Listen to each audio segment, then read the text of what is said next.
Pour Coworking Channel, nous avons la chance d'être accueillis par un invité exceptionnel, Mohamed Sidi Saïd. Bonjour. Bonjour. Alors on vous remercie beaucoup de nous avoir accueillis chez vous pour pouvoir justement faire cette interview un petit peu exceptionnelle et parler justement notamment de la sortie de votre dernier livre qui est donc du Djurdjura à Manhattan. Donc il est sorti là il y a quelques jours, on peut le dire. Oui, merci. Merci pour cette invitation. Merci pour ceux et celles qui nous écoutent. Invité, oui. Exceptionnel, je n'en suis pas sûr, mais passant. Ce livre, du Djurdjura à Manhattan, est mon troisième livre. C'est un peu le roman d'une vie, mais ce sont surtout des messages d'espoir à l'intention de ceux et celles qui en ont besoin, qui sont victimes du sort, de ceux et celles qui n'arrivent pas à trouver leur niche dans une société devenue trop complexe, moins généreuse que par le passé. C'est tout cela que vous trouverez dans ce livre, écrit avec simplicité, mais aussi avec passion pour une cause, notamment celle des malades, en particulier des malades du cancer.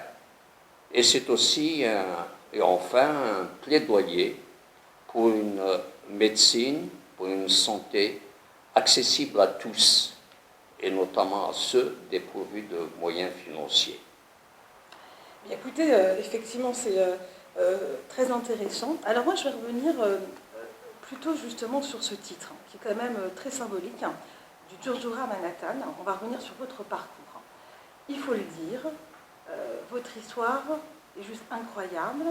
Pour ceux qui ne connaissent pas Djurdjura,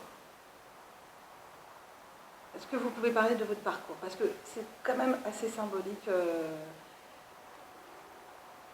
C'est un parcours qu'on peut l'être aujourd'hui d'autres parcours, mais c'est vrai que je viens d'un village que la nature a peu pourvu, une terre tout à fait aride, qui ne produisait pas beaucoup de choses, et donc une population appelée à émigrer dès sa tendre enfance. Et la plupart des gens du village, des villageois, vivaient pour l'essentiel de revenus en provenance de la France, de la métropole à l'époque.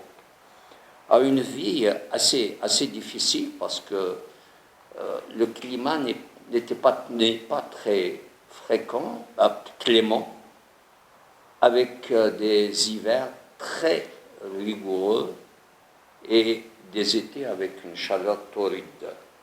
Et c'est tout cela que j'ai vécu très jeune, avec quelques drames, notamment celui d'un père émigré, mort en France, à Rouen précisément, alors que j'avais à peine 9 ans, celle d'une maman tombée malade, trop jeune, trop vite, et puis c'est aussi l'histoire d'un amour, comme on en voit peu, d'une grand-mère paternelle qui s'est sacrifiée corps et âme, et qui, avec un dévouement extraordinaire, exceptionnel, a l'intention de ses 3 petits garçons et une fille, puisque nous étions une famille de 4 enfants.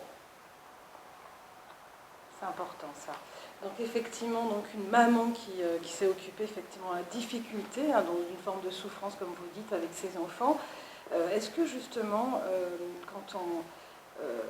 avec ce vécu, ce parcours, on peut parler, puisqu'on voit dans votre titrage la résilience, est-ce que dès le début, très jeune à votre âge, vous avez subi cette forme de résilience? Vous l'avez acceptée? ou elle se fait avec le temps? Elle se fait au gré des épreuves et au gré du temps. Et en fait, c'est bien ainsi parce que ça lui permet également de mûrir et de s'infiltrer tout entière dans notre âme, dans notre corps. Et ce qui est important, c'est que cette résilience n'est pas un épisode, elle dure. Et en ce qui me concerne, je le dis avec beaucoup de modestie, je pense qu'elle ne m'a jamais quitté. Et notamment cette soif de résilience, de justice à l'égard de ceux et de celles que la vie n'a pas pourvus, ou à tout le moins, à moins pourvus que d'autres. Alors justement, ce qu'il faut le dire, Djurdjura, ce sont les montagnes kabyles, d'origine d'Algérie. Est-ce qu'on peut dire que finalement, la résilience appartient aux paysans? Elle appartient à tous. À toute une population. Il m'arrive de temps en temps de faire des comparaisons avec ce que nous vivons aujourd'hui. C'est évident, la société est devenue plus riche qu'elle ne l'était à l'époque dans la montagne kabyle. Mais cette société-là de Berbères était fondamentalement une société de partage. Partager tout, les peines comme les joies. Une naissance, ça se partage. Un deuil dans une famille atteint aussi l'ensemble de la communauté. Un désastre, une récolte, petite récolte, soit dit en passant, qui s'en va à cause d'un hiver particulièrement difficile ou d'un été trop torride, c'est l'ensemble de la communauté qui est touchée. Et malheureusement, aujourd'hui, nous vivons dans une société qui a acquis beaucoup de richesses et beaucoup de savoir aussi, mais c'est une société qui partage peu. C'est regrettable. Écoutez, c'est très passionnant ce que vous dites, parce que là, vous êtes sur un média qui parle de la nouvelle économie collaborative, donc effectivement du partage. Donc ce parcours que vous avez, vous dites qu'effectivement cette communauté, cette communauté vit une résilience partagée. Et peut-être que cette résilience partagée vous a permis d'atteindre Manhattan.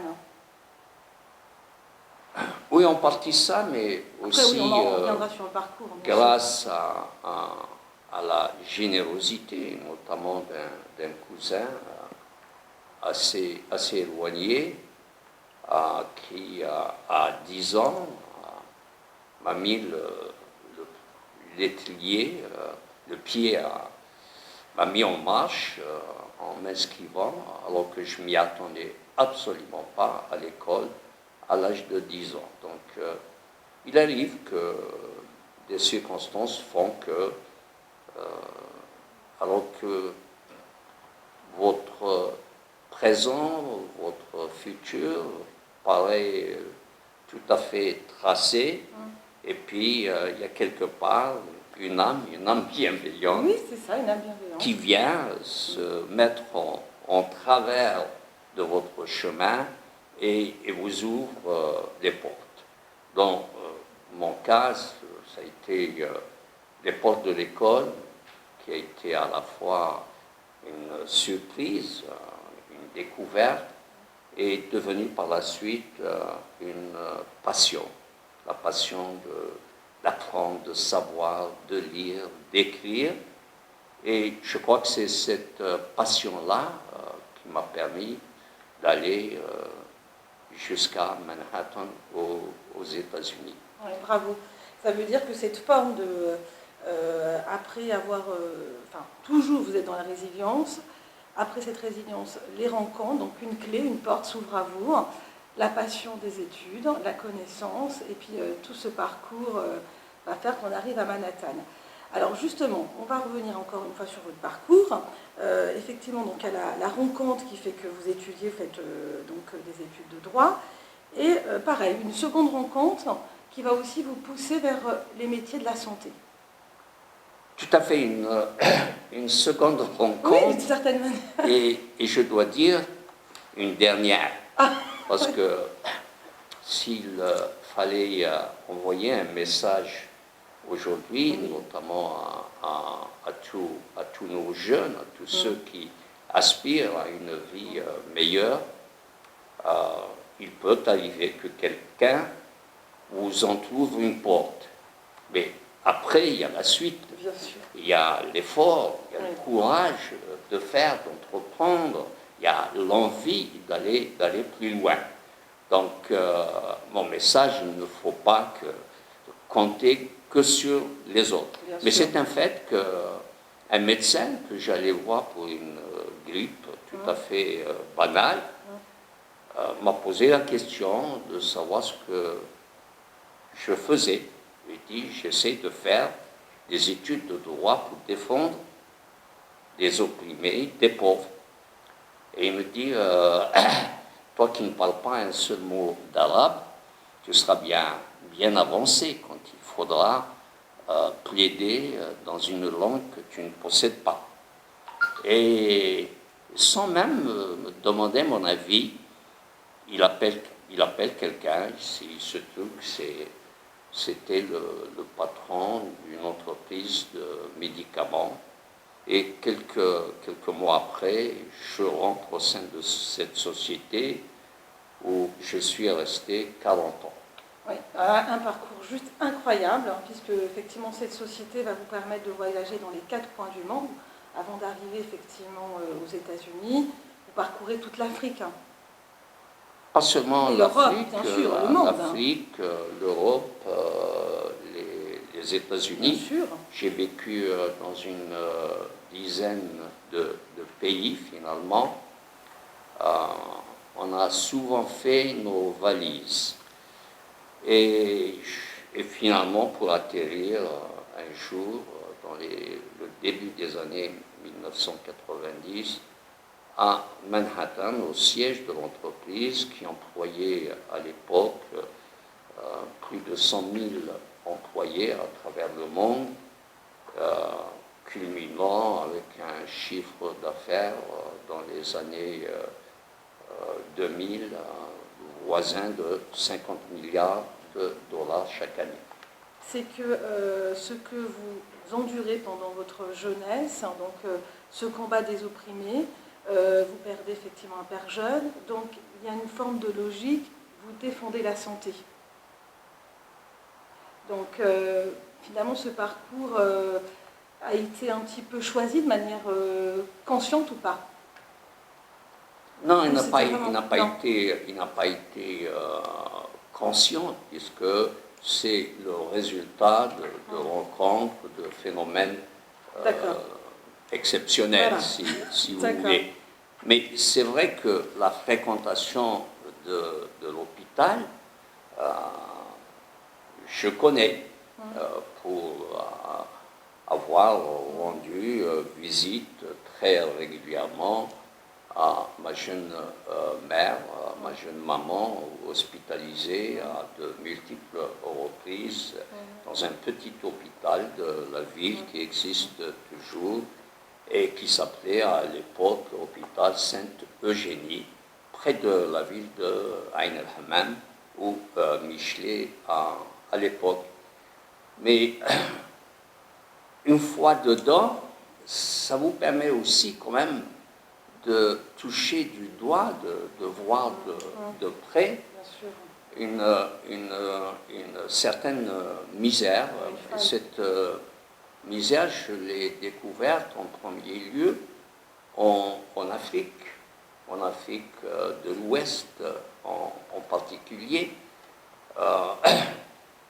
Vous allez voir des médecins, des professeurs, des cadres de la santé dans les grandes villes, dans des bureaux souvent climatisés, Et puis, vous sortez de là, à 10 kilomètres de la ville, de la capitale, vous avez des villages dépourvus de tout et qui subissent vraiment, vraiment un sort tout à fait injuste.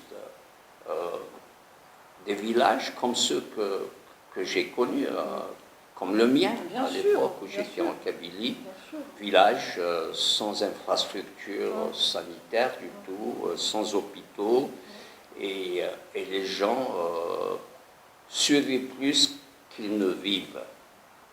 Oui, oui. Vous C'est étiez une sur le leçon, terrain. c'est une leçon de vie, c'est aussi une leçon qui consiste à regarder de près. Je crois que la particularité, si je peux m'exprimer ainsi en ce qui me concerne, c'est que mon regard s'est attardé plus longtemps que d'habitude sur ces populations dépourvues de tout. Ce qui m'a amené par la suite à entamer avec d'autres, je n'étais pas seul, des programmes d'éradication, plus tard de trachome, des MST, des maladies sexuellement transmissibles. Mais si vous voulez, ça m'a marqué, profondément marqué. Je n'étais pas celui qui passe et qui oublie. Bon. Et c'est comme ça, je crois, dans la vie. Il y a des choses qui vous marquent plus que d'autres.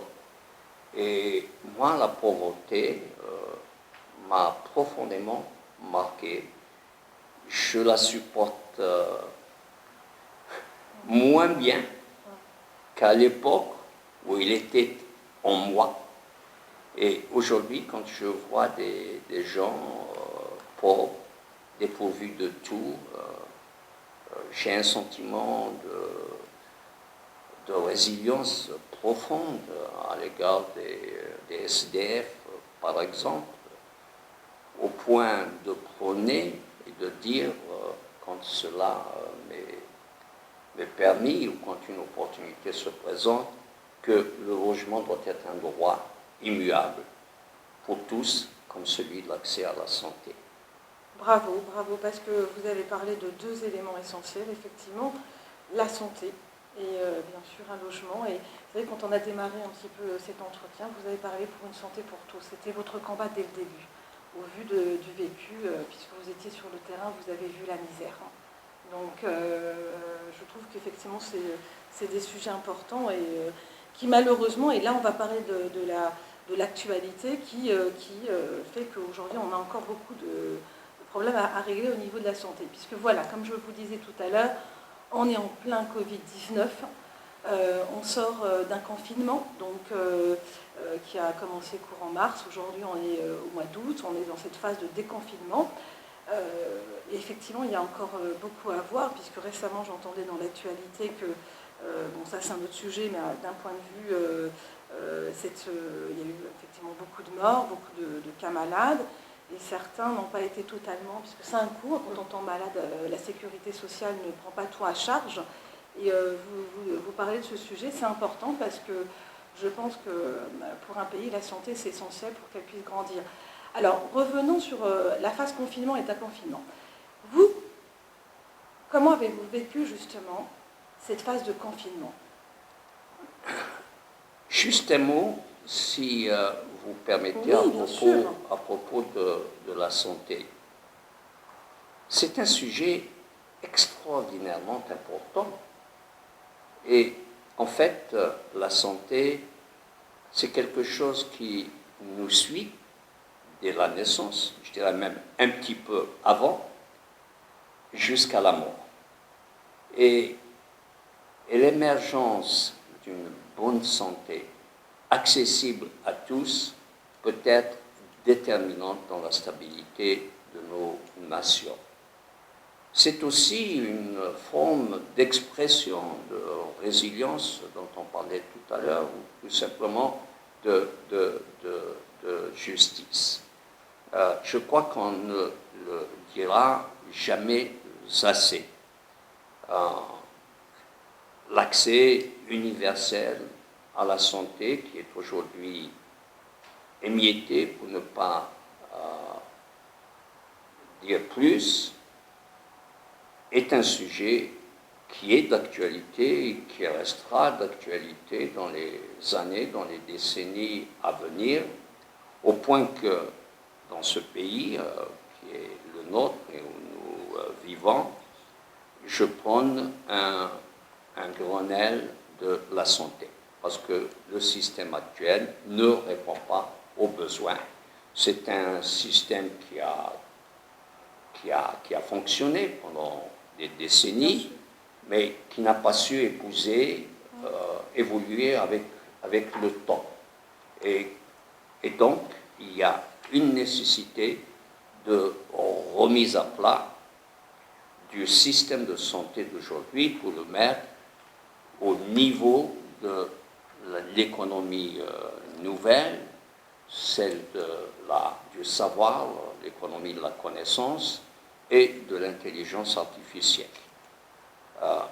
Et pour cela, et pour dessiner ce système de santé qui soit juste, car accessible à tous, il faut réunir les partenaires de la santé autour d'une table. On fait suffisamment de Grenelle aujourd'hui, je ne vois pas pourquoi on ne ferait pas un Grenelle de la santé. Le ministère de la Santé à Paris, c'est ce que je pense.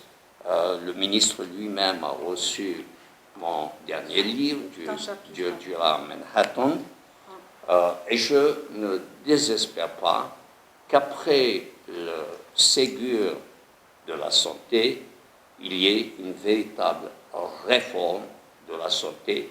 Et à l'opposé de la santé à deux vitesses, je prends pour ma part une santé à deux prix. Que ceux qui ont les moyens de payer payent, mais que ceux et celles qui en sont dépourvus ne soient pas empêchés d'accéder aux soins, et notamment aux soins les plus innovants. Alors, comment j'ai vécu le confinement et le déconfinement? Difficile à dire, parce que cette crise du coronavirus a pris tout le monde par surprise, et elle nous a surpris à un point tel que nous nous sommes retrouvés démunis de moyens de lutte essentiels. Je ne serai pas le premier à jeter la pierre à ceux et celles qui nous gouvernent, même si pendant la période de confinement, le gouvernement a fait preuve d'une absence de vision et a fait preuve d'un manque d'audace et a fait quelquefois des commentaires précipités, comme l'annonce de notre ministre de la Santé à l'époque, qui avait jugé que le masque ne servait à rien. Mais passons, tout le monde a été pris au dépourvu. La gestion même de la crise pose un certain nombre de questions, notamment pourquoi les Chinois ont mis un peu plus d'un mois avant d'annoncer l'émergence de SARS-CoV-2 ou COVID-19. Pourquoi l'Organisation mondiale de la santé, qui est censée être le gendarme qui veille en permanence, a mis plus d'un mois avant d'annoncer une émergence internationale. Et donc, on s'est retrouvé dans une situation de désastre, c'est le moins qu'on puisse dire. Je trouve que le déconfinement a été plutôt bien géré, même l'appréhension n'a pas n'a pas pour autant disparu. Le virus non plus, puisqu'il continue à circuler. Et on sait aujourd'hui, d'après un sondage récent, plus de 60% de Français craignent un deuxième rebond de la même importance, de la même virulence que ce que nous avions vécu lors du confinement. Alors, je crois qu'il y a une confusion qui est importante et on ne le répétera jamais assez. Le temps de la science n'est pas celui de la politique. Et je dirais même plus loin, le temps de la science n'est pas celui de nos impatiences. Ce n'est pas du tout critiquable, cette envie de savoir plus, de se protéger, de guérir pour ceux qui l'ont eu. Mais il se trouve que la science et la patience vont de pair. Donc, on sait aujourd'hui plus de choses qu'au moment de l'émergence du Covid-19, mais on ne sait pas tout.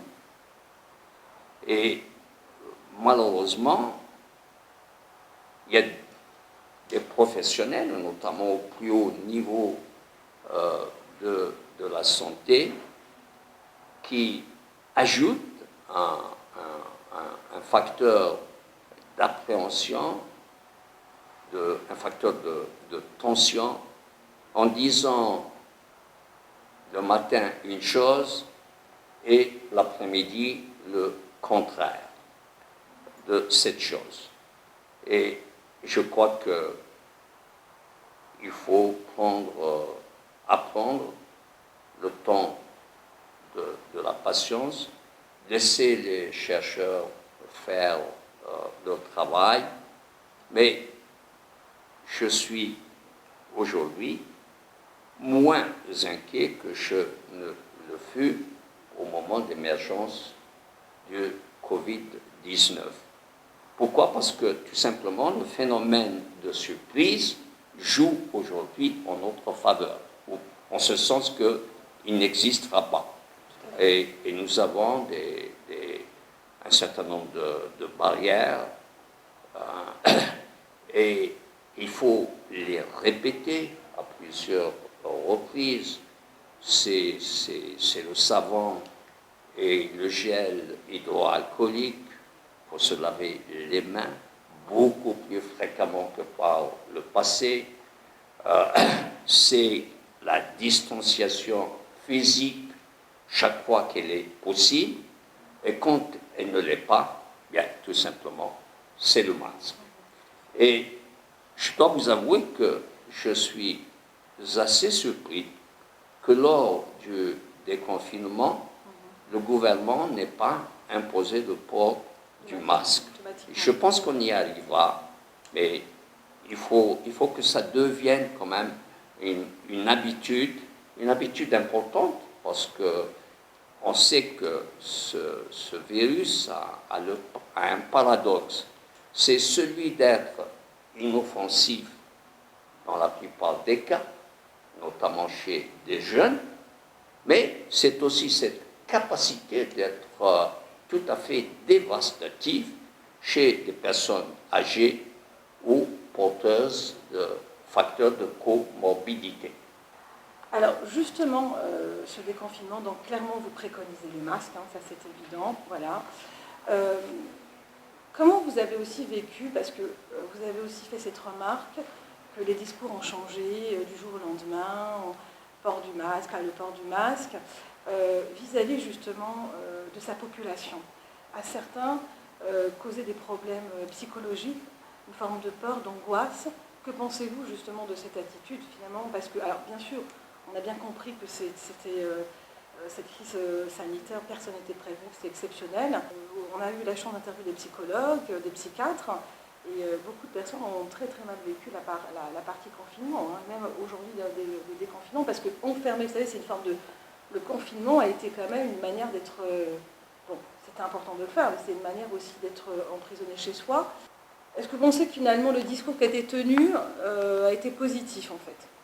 Je ne sais pas, et je ne pense pas qu'on puisse résumer tout cela en un seul mot. Je l'ai dit, je pense que le gouvernement a tatillonné, il continue encore de tatillonner, notamment à propos du masque. Je le répète qu'il faudra sans doute généraliser partout, mais passant, la vie continue. Mais vous savez, il y a ce virus dans sa partie, si vous voulez, santé, dans sa partie médicale, et dans sa mortalité. Il tue le virus du Covid-19, tue 10 fois plus que celui de l'épidémie de grippe annuelle. Bon. Mais à côté de cela, il y a un coup sévère qui est porté à l'économie. Ah oui. Et nos entreprises sont touchées, notamment les petites entreprises, celles qui disposent de moins de moyens, de moins de cash flow. Et il y a des gens qui ne travaillent plus, qui n'ont plus de revenus. C'est pour cela que j'espère, je le souhaite très vivement, qu'on ne vive pas un deuxième rebond de la même intensité, de la même gravité que celui que nous avions connu lors du confinement. Et pour cela, il n'appartient pas seulement au gouvernement, il n'appartient pas seulement aux médecins de prôner les mesures de protection. Elles sont connues. Je pense qu'il faut les répéter inlassablement. C'est la responsabilité de tous de faire en sorte que cette pandémie soit contenue. Et je m'adresse en particulier aux jeunes qui entendent à longueur de journée que le Covid-19 n'est pas dangereux chez les jeunes. Et c'est sans doute vrai. Mais s'ils sont porteurs de ce virus, ils deviennent un danger public pour leurs parents, leurs grands-parents et toutes les personnes âgées. Il y a donc un vrai problème de civisme de la population et toutes ces mesures de protection qui sont aujourd'hui prônées sont absolument nécessaires et aussi une source de générosité à l'égard de ceux et de celles qui sont plus exposés parce que plus âgés ou parce que porteurs de facteurs de comorbidité. C'est un problème de civisme à l'échelle de la nation. Bien sûr, bien sûr. Alors, il y a aussi un élément important. Est-ce que, on va parler un petit peu du volet économique. Donc, vous avez bien dit qu'effectivement, cette crise a malheureusement touché aussi la partie économique. Mais malgré tout, il y a eu un élan de solidarité pendant cette crise. Et évidemment, vous avez aussi parlé de nos chercheurs qui, quelquefois, malheureusement, n'ont pas toujours trouvé les budgets. Et Dieu sait qu'on sait qu'aujourd'hui, même en France, la communauté de chercheurs, beaucoup de jeunes chercheurs quittent la France. Je crois que j'en ai l'occasion. J'ai été un peu choqué par leurs résultats des discussions qui ont eu lieu dans le cadre du Ségur de la santé. Voilà des patients secourus par des gens extraordinairement dévoués par des soignants, au risque de leur vie. Et certains en sont morts. Voilà donc ces soignants qui demandent 300 € par mois. Et l'on a négocié très tard le soir, m'a-t-on dit, quelquefois même le week-end, semble-t-il, pour négocier une demande qui me paraît encore aujourd'hui tout à fait légitime. Comme j'aurais aimé entendre notre président, lors de son discours du 14 juillet, nous dire que la demande des soignants pour une augmentation mensuelle de 300 € ne nécessite pas de négociation, ne nécessite pas de bargaining, diraient les Américains. Elle est honorée. Et sans doute aurait-elle mérité plus si les moyens de l'État n'étaient pas ce qu'ils sont aujourd'hui. C'est une chance qui a été perdue, mais c'est fait, ne revenons pas sur ça. Ça sera des choses qui vont évoluer, et puis il faut aussi remercier quand même, je parlais des acteurs hospitaliers, mais il faut aussi remercier nos caissières, nos chauffeurs, qui ont été aussi utiles, et que je pense que finalement pendant cette crise, il y aura une remise en question de toute façon, de ces métiers qu'on a oubliés, qu'on a compris que pendant une guerre sanitaire, ils étaient autant importants. Vous avez raison de parler de remise en question, parce que je considère que à l'occasion de ce Ségur de la santé, on aurait pu donc satisfaire une demande tout à fait légitime, mais seulement en direction des soignants. Et ensuite, c'était sans doute une occasion perdue pour débarrasser le système de la santé du fardeau des 35 heures. Une occasion manquée. Mais vous parliez tout à l'heure de la recherche et des jeunes. C'est un fait que quand on regarde les efforts de recherche aujourd'hui pour trouver un remède à ce coronavirus, il n'y en aura pas, semble-t-il,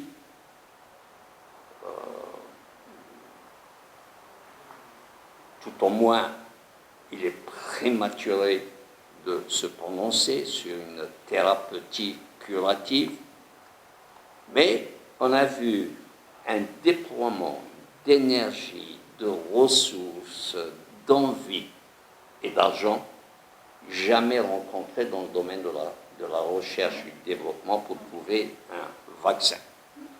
Et je souhaite que à l'orée de cette année, au début de l'année 2021, nous aurons un vaccin, mais pas n'importe quel vaccin. Un vaccin à qui on demande ce que l'on demande traditionnellement aux nouvelles thérapies, une innocuité garantie et un taux de succès acceptable. Innocuité et efficacité. Ce sont les deux maîtres mots en matière de recherche et de développement. Alors justement, c'est vrai que j'ai un document donc, de la source WHO où on voit justement qu'actuellement, c'était la question que je voulais vous poser un peu plus tard, mais vu qu'on parle du vaccin, c'était une question de savoir justement pour vous à quel moment vous estimez qu'un vrai vaccin sera prêt justement contre le Covid. Là, on voit effectivement à peu près une dizaine de grands laboratoires en fait. Sinovac, bon, on voit effectivement que la Chine est pas mal en avant. Donc on a Sinovac, Sinopharm, Oxford, Moderna, Pfizer, CanSino, Inovio, Novavax, excusez-moi, Johnson & Johnson, Merck. On a récemment entendu que la Russie était en train de préparer, donc je ne la vois pas en tout cas sur ce listing. listing. Donc, pour vous déjà, vous estimez, est-ce qu'aujourd'hui, les laboratoires sont prêts, sont réellement prêts quand on voit ce listing, et parce que quand on entend que la Russie elle est prête, voilà. Quel est votre avis? Parce que tout à l'heure on parlera aussi de votre parcours, parce que vous avez travaillé pour les plus grands laboratoires, en l'occurrence chez Pfizer. Pouvez-vous en fait justement nous donner en tout cas une idée approximative de ce que vous pensez que le vaccin sera prêt à quel moment? Vous ne m'amènerez pas à faire des commentaires sur ce que nous avons vu et entendu récemment et présenté par le président Poutine de la Russie. La recherche d'un médicament ou d'un vaccin, c'est un certain nombre de phases précliniques et cliniques qui donnent lieu à des données vérifiables, lisibles et à la portée des scientifiques. Je ne pense pas qu'à la date d'aujourd'hui, nous ayons ces données en provenance de la Russie. Donc, laissons les scientifiques, laissons le temps au temps. Ceci dit, un certain nombre de vaccins sont dans le pipeline et vous en avez sur à peu près 170, un peu plus même, expérimentations cliniques et précliniques. Vous en avez une dizaine, dont 5 sont en phase clinique, qui est pratiquement c'est la dernière phase de la recherche avant l'homologation d'un produit. Alors justement, c'est important, je voulais que vous, une petite précision, pour ceux qui nous regardent et qui ne connaissent pas trop justement la phase du process clinique, combien de temps en moyenne pour sortir en fait finalement un vaccin? C'est intéressant pour... est-ce qu'il y a un process, vous qui avez travaillé dans des laboratoires, les équipes humaines, combien de personnes, les équipes techniques, ça fonctionne comment? Si vous avez quelques éléments pour nous guider. On n'est plus dans la routine de la recherche et du développement. Tout le monde sait que généralement la découverte d'une nouvelle molécule, d'un nouveau vaccin, cela s'exprime en matière d'années. 5 ans, 7 ans, 10 ans, quelquefois même un peu plus. Et regardez l'exemple de la recherche d'un vaccin dans le VIH-Sida. Ça fait de nombreuses années depuis qu'on travaille sur un certain nombre de pistes qui n'ont pas été toutes couronnées de succès. Cependant, à circonstances exceptionnelles, moyens exceptionnels. C'est ce que l'on constate aujourd'hui dans la recherche de financement d'un vaccin. Mais ça va au-delà. Et je crois que les Américains ne sont pas plus intelligents que nous, que les Chinois ou les Français, mais ils ont cette particularité d'être des hommes d'affaires, d'être des pragmatiques. Et on a vu aux États-Unis l'organisme qui gère, qui donne des approbations de nouvelles molécules, innover en matière de recherche et de développement, qui se fait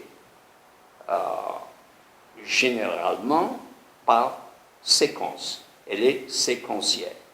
On entame une phase et si elle donne de bons résultats, on va passer à la phase suivante. Et ainsi de suite, jusqu'à la phase finale qui est la phase numéro 3. Or, les Américains ont permis à une entreprise américaine, Moderna Thérapeutique, de faire cet effort de recherche en parallèle. Autrement dit, dès qu'on a un début de réponse dans une phase, on passe à la phase suivante. Et l'AFDA, puisque c'est d'elle dont il s'agit, l'organisme américain du médicament, a permis l'injection d'un code du virus chez l'homme avant son essai chez l'animal. Ce qui fait que tout cela, si vous voulez, cette flexibilité en matière de séquence de la recherche et du développement, et ajouter à cela les milliards qui ont été alloués, me permettent de penser qu'on aura sans doute un vaccin l'année prochaine. Je dis bien sans doute parce que même en phase finale, en phase 3, il n'est pas rare que l'on se rende compte que le produit présente trop de risques en matière d'innocuité ou qui n'est pas suffisamment efficace pour être ingéré ou injecté chez l'homme, chez le patient. D'accord, très bien, très intéressant. Alors justement, je voulais parler un petit peu aussi de la phase en fait, de la politique sanitaire. On s'est rendu compte que dans certains pays, alors, ils ont mieux géré la phase sanitaire, notamment la Corée du Sud. Qu'est-ce qui a fait cette différence? C'est important. Alors, est-ce que c'était justement le manque de masques, qu'ils étaient préparés? Si j'avais à vous répondre par un seul mot rapide, c'est la culture. Vous ne pouvez pas transposer la situation de la Corée à la France et voire même à l'Europe. Ce sont des cultures tout à fait différentes. Ils ont connu l'épreuve du temps et ils sont plus déterminés, plus efficaces et plus respectueux aussi de leur gouvernement. On a actuellement une crise qui est une crise à l'échelle de l'Europe, c'est celui de la crédibilité de ceux et celles qui nous gouvernent. Et je dis, parce que vous m'en donnez l'occasion, je regrette véritablement le malaise créé par les divergences observées dans le domaine de la santé, parce que la santé a été, en matière de crédibilité, un secteur qui a été le plus épargné jusqu'ici. Et tout cet étalage d'ego des uns et des autres, quelquefois de vengeance, de règlement de compte sur des histoires vieilles, aussi vieilles que le monde et la fatalité, n'aident pas la science et surtout perturbent, ajoutent à l'angoisse de nos populations. C'est regrettable. Oui, peut-être. Alors justement, je vais continuer un petit peu dans ce principe, c'est que, voilà, si je vous ai posé cette question, c'est qu'effectivement, il y a nettement moins de morts, donc vous avez répondu à la culture, et en effet, on nous a pas la même culture. Il y a eu aussi ce manque de masques pendant ce confinement. Et la question, c'était de savoir justement pourquoi la majorité des laboratoires sont essentiellement, notamment, basés en Chine, puisqu'on sait que 95% des principes actifs sont fabriqués, sont produits en Chine. Et là, c'est une question un petit peu économique, puisque aujourd'hui, on se pose la question de produire local. Qu'en pensez-vous? C'est un vaste sujet, malheureusement, qu'on ne peut pas effleurer au cours d'une émission aussi courte. Alors, quand je vous aurais dit que le milieu du médicament, celui de la santé, de l'industrie pharmaceutique, ce sont également des hommes et des femmes. Et ces hommes et ces femmes, vous en trouvez avec un souci de résilience, on en parlait tout à l'heure, très poussé, un souci de solidarité, de responsabilité sociale de l'entreprise, plus poussé chez les uns comme chez les autres. Mais au-delà de tout cela, les gens des Big Pharma, comme on les appelle, ce sont également des commerçants. Et si vous voulez pointer du doigt tous ceux et toutes celles qui font du commerce, je vous dis, allez-y, mais je ne serai pas à votre côté. D'accord. Bon.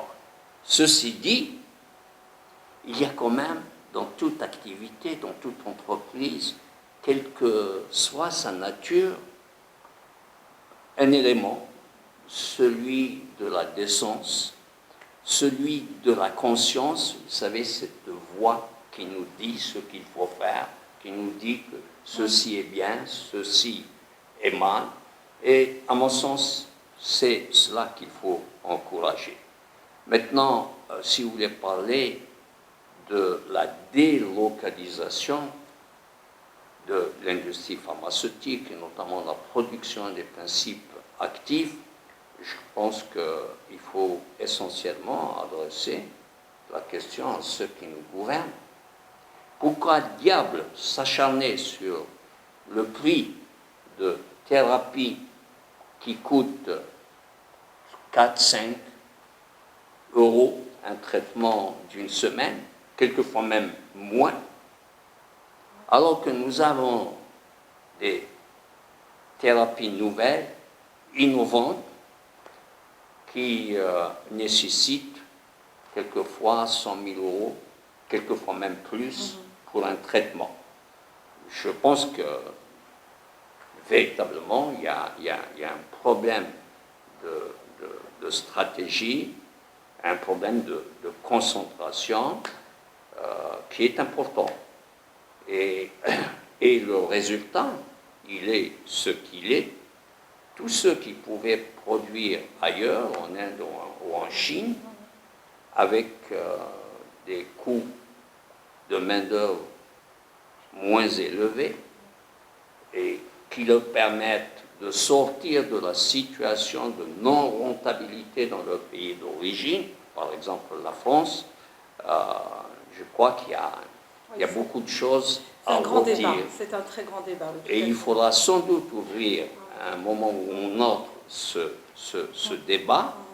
Et ce débat, à mon sens, doit se faire au niveau de l'Europe. Parce que nous avons aujourd'hui un paradoxe, c'est que l'Agence européenne du médicament donne des autorisations de mise sur le marché, mais n'a pas autorité à discuter des prix ou des lieux d'implantation d'usines. À mon avis, c'est une faille, car nous nous privons ainsi du poids que peut représenter environ 500 millions de patients potentiels. Qui n'est pas rien. Mais c'était une question importante parce qu'on a manqué de masques, il faut dire, pendant le confinement. Donc c'était une réflexion importante et effectivement un long débat à voir peut-être dans un second épisode chez Coworking Channel. Justement, on va poursuivre justement sur cette dernière question. Comme nous avons vécu clairement une pandémie importante, c'est exceptionnel, elle est mondiale, c'est quand même quelque chose de juste incroyable. Est-ce qu'il est dans l'intérêt public, si un vaccin est trouvé, puisqu'aujourd'hui, on a pu se rendre compte qu'il y avait effectivement déjà des laboratoires avec, parce que plus de budget, plus de moyens, une course au vaccin. Est-ce que finalement, une fois que le vaccin va être trouvé, est-ce que finalement, dans l'intérêt, puisque c'est une pandémie mondiale, il est important de créer un générique? Là, est-ce qu'on pourrait trouver un intérêt commun, puisque effectivement, Qu'est-ce que vous voulez que je vous réponde? Je pense que dès le début, vous aviez donné la réponse. Vous êtes un homme pour une santé solidaire. Je crois au respect des résultats de la découverte qui est la conséquence d'un investissement, quelquefois à fond perdu, qui est la conséquence de risques encourus, qui est la conséquence d'années de travail, etc. Il faut le respecter, pas seulement dans le domaine de la santé, mais il faut le respecter d'une façon générale dans la propriété intellectuelle. Ceci dit, je sais que les Américains, notamment leur président, s'agitent beaucoup. Il y a des précommandes qui vont dans tous les sens. Tout à fait. Ce ne serait pas dans l'intérêt de l'humanité si demain nous trouvons un vaccin d'en priver les pays les plus démunis. Ce ne serait pas dans notre intérêt. Alors comment le faire? Il y a toujours une solution, à condition qu'il y ait de l'envie et qu'il y ait de la détermination et de l'imagination. On peut très bien envisager un fonds dans le cadre de la Banque mondiale, du Fonds monétaire international, du G7 ou du G20, un fonds destiné à procurer des vaccins en faveur notamment des pays d'Afrique les moins pourvus. Il y en a aussi quelques-uns en Asie et en Amérique latine. Ce serait une œuvre de justice. Cependant, je ne crois pas à un vaccin mondialisé comme l'a prôné à un moment notre président. En fait, le problème va se poser d'une manière cruciale. Et tout cela va dépendre du pays où la découverte aura été faite et où le produit sera fabriqué, où le vaccin sera fabriqué. Oui, donc c'est encore Imaginons, comme cela semble tout à fait possible, que ce soit les États-Unis. Voyez-vous le président des États-Unis, quel qu'il soit d'ailleurs, autoriser l'exportation d'un vaccin si la demande de son propre pays n'est pas honorée? Je ne le pense pas.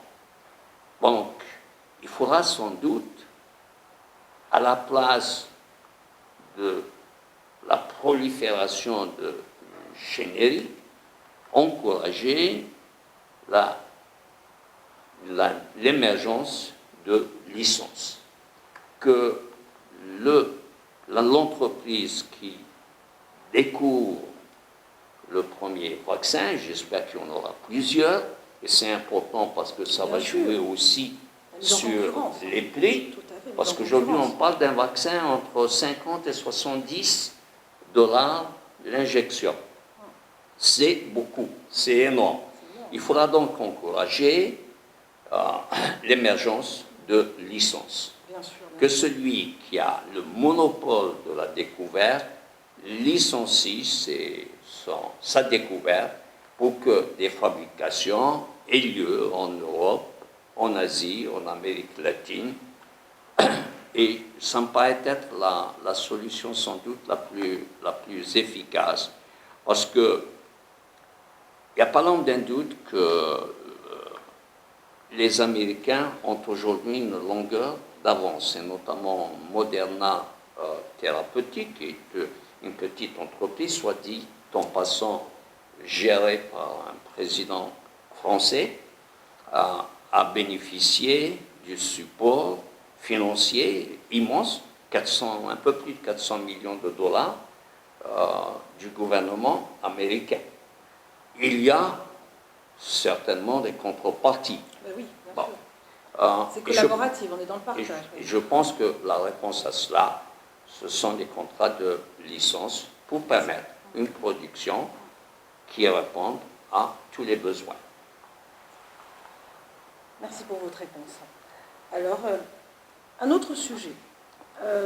Parlant justement, puisque vous connaissez bien le marché de la santé, est-ce que vous pensez que l'apport d'intelligence artificielle et des nouvelles méthodes et technologies vont apporter quelque chose de plus, notamment peut-être sur ce virus, mais aussi pour d'autres traitements? Puisque là, l'intelligence artificielle est partout. Voilà, partout, d'un point de vue, je dirais, technique, sur d'autres supports, mais est-ce qu'on peut intégrer l'intelligence artificielle? L'intelligence artificielle est déjà dans l'économie. Voilà, exactement. Et c'est un bonheur. Tout à fait. Elle est dans le domaine de la santé. Elle le sera encore plus demain. Si vous ne l'avez pas lu, je vous engage à lire un livre qui s'appelle « La mort de la mort », écrit par un homme d'exception qui cumule tous les diplômes, et notamment ceux de la science, et qui laisse envisager une espérance de vie à 140 ans dans 50 ans. Bon. Passons.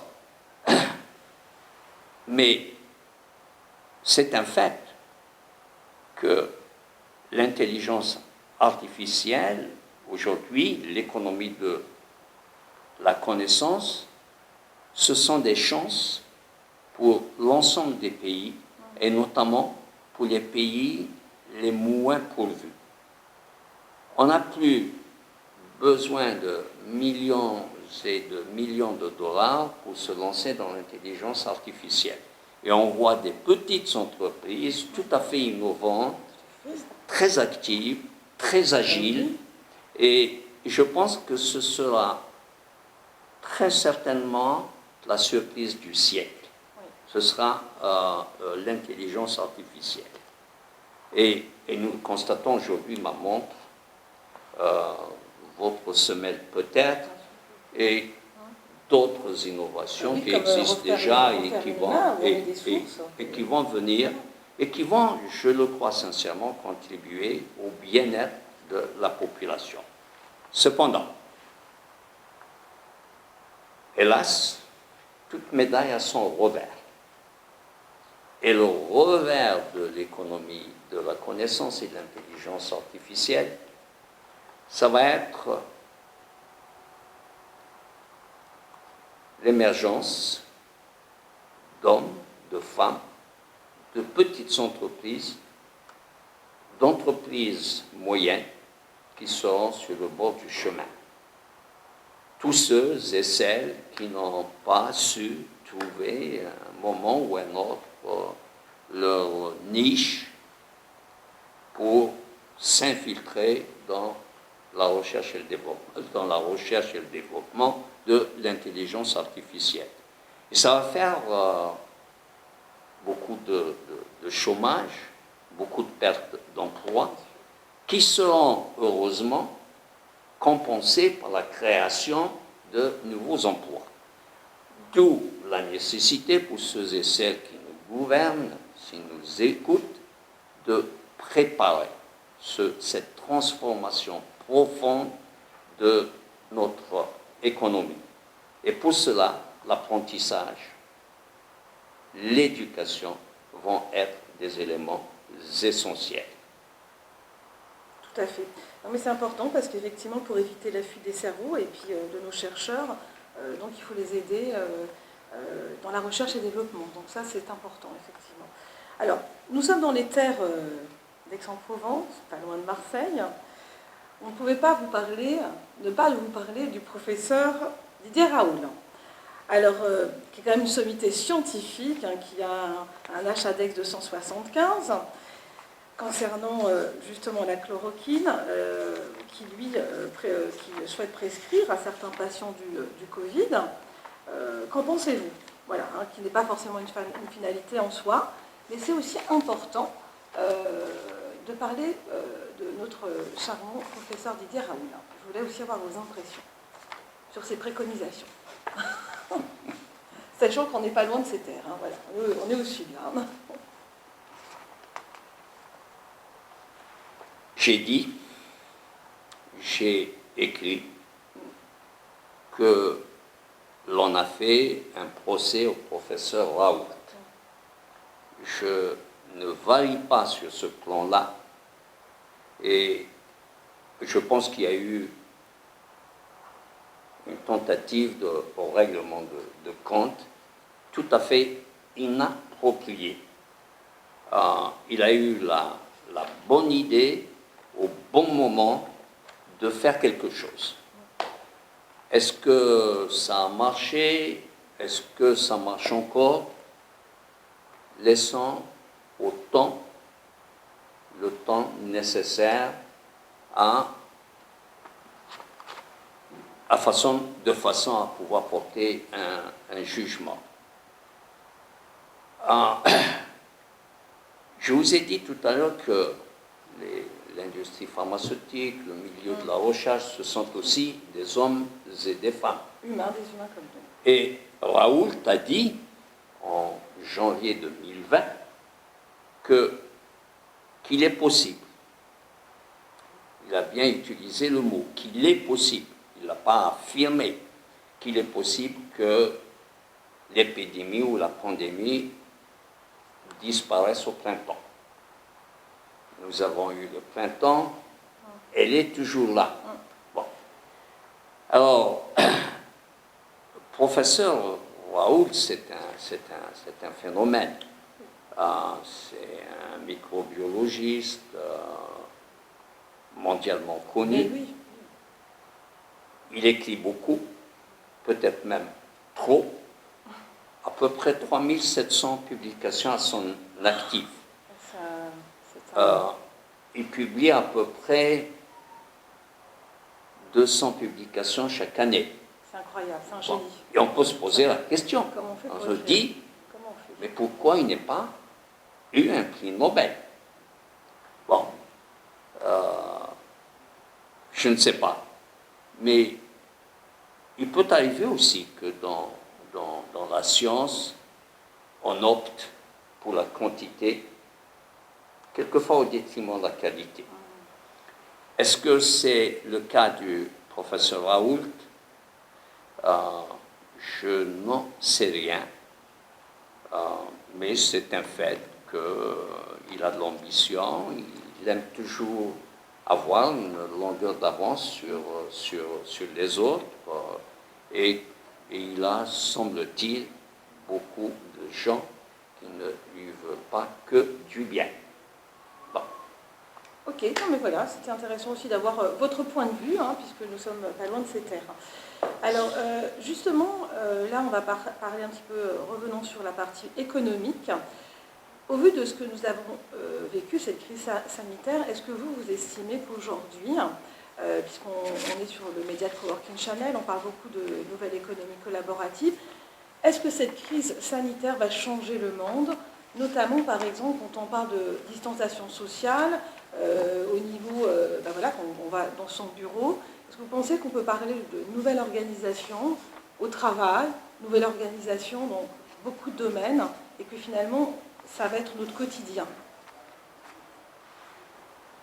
Peut-être encore trop tôt pour en parler, mais je vais vous dire mon sentiment. J'espère que cette crise sanitaire d'envergure aura été une leçon pour tous. Pour tous, oui. Et qu'elle laissera des traces et que peut-être elle amènera un certain nombre de remises en cause dans notre façon de voir, notre façon même de vivre ensemble. Vous savez, on me pose de temps en temps la question, on me dit, êtes-vous appréhensif? Avez-vous des angoisses? À mon âge, je pense en avoir assez peu. Je n'ai certainement pas l'angoisse de la mort, puisqu'elle est inévitable. Et tous nous mourrons. Le plus tard possible, voilà. Et de préférence dans la bonne santé. Voilà. Je n'ai même pas l'angoisse de retomber un jour dans le besoin, dans la nécessité. À mon âge, encore une fois, on a moins de besoins et je sais que je suis entouré d'une famille d'enfants, de petits-enfants, éduqués. Excusez-moi de parler des miens. Non, c'est important. Et généreux. Et généreux. Est-ce pour autant que je n'ai pas du tout d'angoisse? Mais si, j'en ai une. C'est l'angoisse de la violence. Surtout de la violence quand elle est gratuite, comme on l'a vu récemment au Niger. Nul, homme ou femme, religion, dogme, personne n'a le droit de supprimer une vie. Et ce regain de violence a des causes. Et c'est difficile à résoudre parce que il faut mener une politique de la carotte et du bâton, si je peux m'exprimer ainsi. Il faut combattre la violence. Et la violence, elle n'est pas seulement dans la rue. Je songe notamment à la violence faite aux femmes. Mais il faut aussi aller au fond des choses. Pourquoi en sommes-nous là? Pourquoi ces jeunes qui sont la chance de ce pays, ça donne à des solutions de facilité? Il faut se poser la question. Il y a un travail de solidarité, il y a un travail d'éducation et j'espère que nous aurons appris à l'issue de cette crise le potentiel que peut représenter une nation, une société en harmonie avec elle-même. Une société qui ne s'entre-déchire pas, comme on l'a vu dans l'affaire qu'il faut appeler maintenant l'affaire de Marseille, mais une société qui travaille à l'unisson pour le bien-être des uns et des autres. Je crois que c'est important de le dire. Non, c'est très bien, c'est très important parce qu'effectivement, on a vécu quelque chose de très grave, cette crise sanitaire, mais ça a été une leçon pour tous, puisque finalement, il y a eu un regain de solidarité. Vous avez parlé dès le début que vous étiez profondément touchés par la misère, notamment les SDF. Pendant cette période de cette crise sanitaire, on s'est bien rendu compte qu'on a trouvé des solutions pour héberger tout le monde, parce que c'était risqué. Donc effectivement, je pense qu'il faut prendre cela comme une solution, entre guillemets, un peu une leçon de la vie, et que j'espère que, et sincèrement, je pense que notre nouvelle jeunesse est éveillée, et qu'elle a pu apporter, et qu'on s'est rendu compte que tout le monde, quand on est en état de guerre, on peut dire guerre sanitaire, tout le monde est utile. Voilà. Donc c'est l'humanité qui est importante pour sauver la planète, en fait. Donc je suis totalement d'accord avec vous, et c'est important de le noter, parce qu'effectivement, il y a la santé et il y a l'éducation, sans éléments importants. et espérons que notre nouvelle génération va aller vers cela. Et je pense que oui, puisque nous, on prône des économies collaboratives, solidaires. On est aussi dans une nouvelle économie circulaire où on est, vous avez remarqué qu'aujourd'hui, de plus en plus de jeunes, vous avez fait aussi des remarques très pertinentes. On ne peut pas construire un monde avec une seule personne. Et aujourd'hui, on est beaucoup dans le partage. Vous avez des startups qui réussissent. Pourquoi elles réussissent? Parce que ce sont un nombre de personnes qui ont monté un projet commun. Vous avez cité un laboratoire où ce sont 2 États qui se sont réunis pour être un peu plus forts. Et je pense qu'effectivement, oui, il faut être à plusieurs et en espérant que cette crise va nous apporter un regain de paix, peut-être. Espérons-le. En tous les cas, message d'espoir, en tout cas. Il y a de l'espoir et on a vu pendant cette pandémie des élans de solidarité qui préjugent sans doute de changements de comportement, de culture, qui seront au final au bénéfice de tous. Mais oui, parce que le virus n'a pas de nationalité, il n'a pas de frontières et il a touché tout le monde. Donc là aujourd'hui, c'est une guerre un peu entre guillemets invisible et qu'il faut prôner effectivement que tous les laboratoires travaillent pour retrouver une réponse face à cette situation grave en fait. Alors revenons justement, une question intéressante. Vous savez qu'aujourd'hui, puisque nous on a un média en ligne, donc on donne la parole à tous, puisque à la fois à des entrepreneurs, mais aux citoyens qui veulent partager l'information. On s'est rendu compte, mais ce n'est pas d'aujourd'hui, qu'une certaine population a peur d'être vaccinée. À votre avis, pourquoi? Alors moi je sais, vous avez fait une remarque très pertinente, c'est qu'il faut le dire, le laboratoire c'est aussi derrière des personnes humaines et qui cherchent une solution pour sauver l'humanité. Mais pourquoi toujours on a peur du vaccin? Les enfants ont tous été vaccinés. Je pense que mes petits-enfants le sont aussi, mais même si j'ai moins d'ascendance que je n'eus sur mes propres enfants. Nous sommes dans une société à la fois ouverte, mais qui a son revers. Il y a de la malveillance, mais on ne répond pas à de la malveillance par de la malveillance.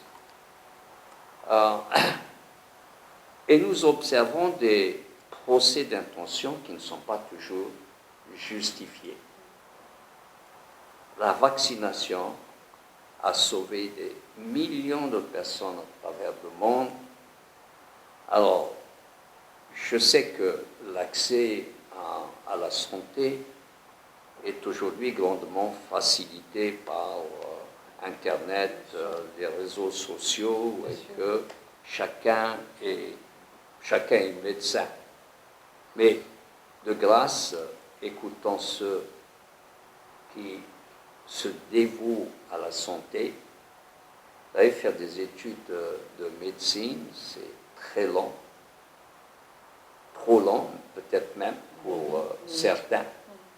Et il faut faire confiance à son médecin. Le médecin est mieux à même de juger que le père ou la mère. Et si vous voulez le mot de la fin, si demain nous avons un vaccin dans le coronavirus, je serai parmi les premiers à aller me faire vacciner. Très bien.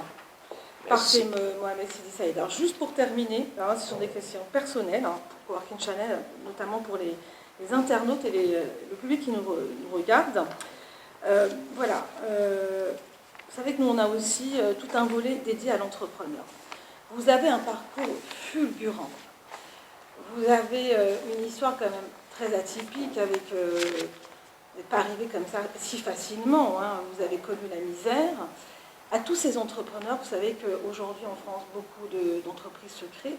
mais malheureusement, une bonne partie, au bout de 3 ans, disparaissent. Quel est le message que vous pouvez apporter à la fois aux entrepreneurs, mais aussi aux salariés qui veulent évoluer au sein d'une entreprise, qui peut avoir une carrière comme vous au niveau international? Qu'est-ce qui fait? Est-ce que vous avez une formule, ou en tout cas un conseil à apporter pour croire en son rêve, se dire ben, non, je vais continuer mon entreprise, je ne vais pas la fermer, ou je peux avoir la chance d'avoir le même parcours que mon Sidi Saïd. Et Dieu sait qu'on sait que intégrer des grands laboratoires, ce n'est pas évident, parce que le parcours dans le marché de la santé est quand même pas toujours facilité. Vous allez finir par m'entraîner dans l'égocentricité, ce que franchement je n'aime pas. Non, mais c'est important d'avoir... Vous avez un parcours quand même important, un message. Des parcours fulgurants, il y en a eu. Oui, restez humble. Il y en a en ce moment, et j'espère qu'il y en aura beaucoup. Bien sûr. Mais c'est aussi un parcours, c'est aussi son propre parcours, sa propre histoire de vie. Alors, en peu de mots, ce que j'utilise avec mes petits-enfants. Il faut vouloir. Non, ce n'est pas seulement le fait de vouloir qui va vous entraîner vers l'ascension sociale. Il y a aussi le travail. Et je dis quelquefois, au fond, ce qui m'importe à moi, ce n'est pas tellement le fait d'être arrivé au sommet de l'échelle sociale dans une entreprise où on ne faisait pas de cadeaux, je peux vous l'assurer. Bon. Ce qui est important, quand je prends le temps du recul, c'est l'effort, c'est le courage, c'est la détermination, c'est tout cela qui fait qu'on est là où on est. Et ce sont des atouts essentiels. Mais je voudrais quand même dire une chose, c'est que les chances qu'ont nos jeunes aujourd'hui, notamment nos jeunes entreprises, celles qui créent, celles qui innovent, n'ont d'égal qu'à le vaste appétit à réussir. Et réussir dans la vie, ce n'est pas une tare. Après, vient à l'esprit ce qu'on fait de son succès et de tout ce qui va avec, l'avoir et le pouvoir. Et je retombe sur ce que je prône depuis des années, la nécessité du partage. Si quelqu'un m'a mis le pied à l'étrier à 2 reprises au cours de ma vie, je me sens, et c'est un peu l'histoire de c'est ce que j'allais vous ce dire. livre. Les 3 mots-clés, effectivement, votre résilience, le pouvoir et la partie philanthropie. Nous avons tous un devoir de restitution de ce que les circonstances, la vie, nous ont donné. Et de restitution à l'égard des plus faibles, de ceux qui ont besoin d'un coup de pouce. C'est ce qui m'amène à aller souvent dans les banlieues et faire partie de ce fonds d'investissement BAC, Business Angels cité à Mantes-la-Jolie, parce que je pense que j'ai quand même une dette à l'égard de ceux et celles qui cherchent, qui ne demandent qu'à réussir aujourd'hui. Et quelquefois, il faut les encourager. Et c'est la responsabilité, notamment de ceux et celles qui sont issus de milieux modestes.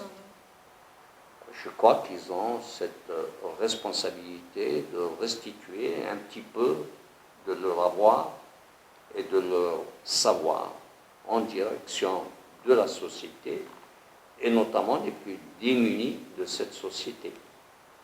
Eh bien écoutez, moi j'ai envie de vous dire bravo parce que quand on voit le titre de Jurjura Manhattan, effectivement vous avez résumé un petit peu votre vie sur ces 3 mots-clés qui sont très importants, la résilience, donc votre parcours de vie, au pouvoir, donc effectivement, on vous a donné, vous avez donné avec la philanthropie, bravo, parce qu'effectivement, ben voilà, il ne faut pas oublier d'où on vient. Donc, et on est très heureux de savoir que finalement, très souvent, de grands hommes viennent de petits villages, comme ça, perchés dans des magnifiques montagnes. Hein. Ça a été le cas de plusieurs grands présidents d'ailleurs. Hein. On est en France aujourd'hui, on pourrait parler de Charles de Gaulle pour son petit village de Colombey et puis tous les autres présidents de la Corrèze par exemple.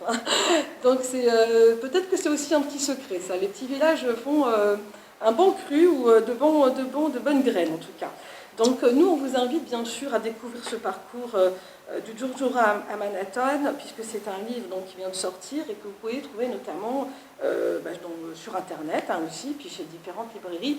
Vous aurez les informations sur Coworking Channel. Alors j'ai 2 petites dernières questions aussi à vous poser, parce que vous êtes un homme de la santé. Donc là j'ai précisé, mais bon, vous avez été effectivement, il faut le dire, votre parcours, ça fait plus de 30-40 ans, et que vous avez été à la tête de la direction du groupe Pfizer, donc vice-président. C'est important pour que les gens le savent. Une petite question, quelles sont les personnes illustres qui ont marqué votre histoire d'un point de vue sur la santé? Est-ce que vous avez des références? Oui, vous trouverez tout cela dans le livre. Eh bien voilà, on vous invite à découvrir le livre pour savoir.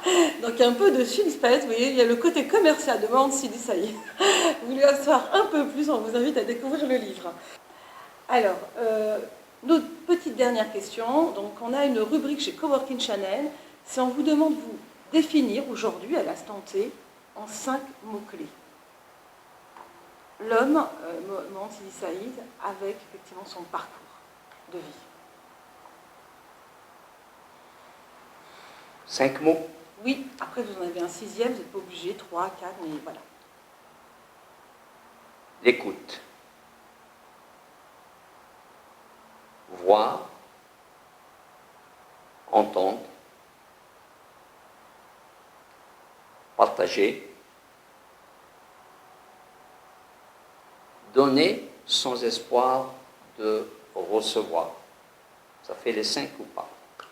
Bravo, très fière de vous. Et c'est très symbolique aussi. Voilà, c'est important pour les gens qui nous regardent.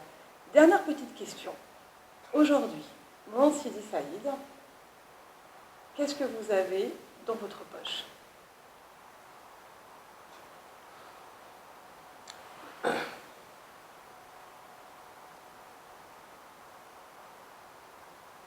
Une réserve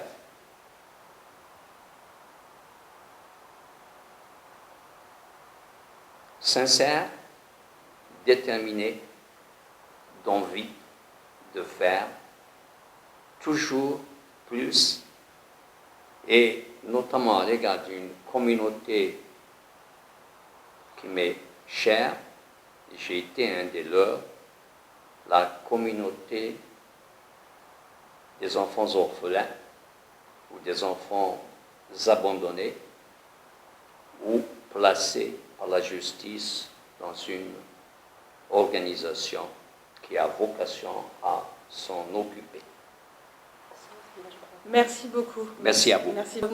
Juste, est-ce que vous avez peut-être un message particulier à transmettre, à partager, peut-être à nos followers, à nos internautes, à notre public, mais aussi peut-être à des personnes qui vous sont proches?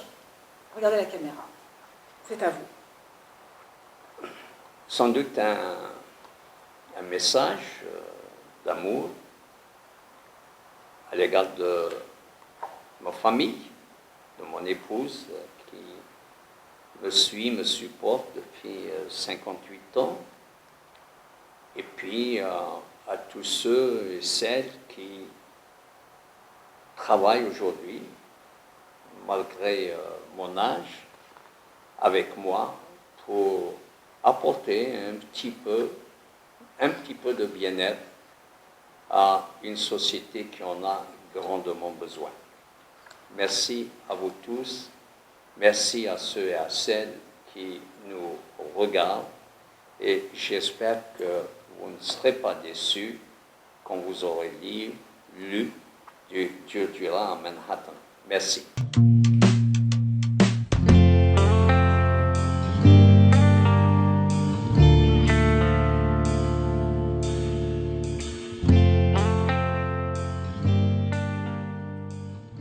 Je vous remercie beaucoup. C'est moi. Donc voilà, j'aurai le plaisir de lire et vraiment c'est vraiment un très beau cadeau parce que c'est une belle histoire pour tous, pour s'accomplir et pour les gens qui s'interrogent de son avenir finalement. Hein. Voilà, merci. Merci à vous.